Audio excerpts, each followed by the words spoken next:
এই ভিডিওটা বেশ আগের। মানে আমি যখন জার্মানি থেকে কলকাতার বুকে ল্যান্ড করছিলাম।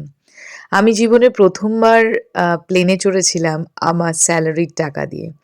তো সেইটা দুটো মিলিয়ে মিশিয়ে মানে নিজের টাকায় প্লেন চড়া আর ১ম বার প্লেন চড়া, এই দুটো মিলিয়ে মিশিয়ে অন্যরকম একটা অনুভূতি হচ্ছিল। কিন্তু সেইবারের মতন এইবারও মানে প্রতিবারই যখনই আমি যেকোনো দেশ বা বিদেশ থেকে কলকাতায় ল্যান্ড করি, আমি একটাই কাজ করি। সেটা হচ্ছে আমার বাড়িটা এয়ারপোর্ট থেকে খুবই কাছে।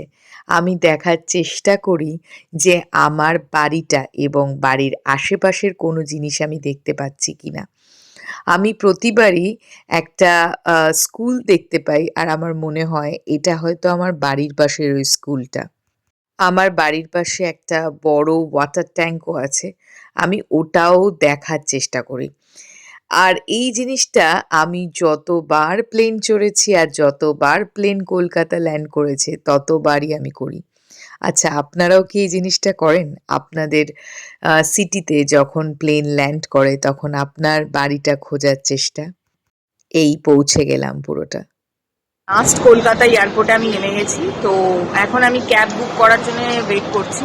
এখানে ইন্ডিয়ান নাম্বার না থাকলে ইন্টারনেট ইজ ভেরি ডিফিকাল্ট। তো এবার আমি কিছুক্ষণ পরে আমার মা বাবাকে সারপ্রাইজ দেবো।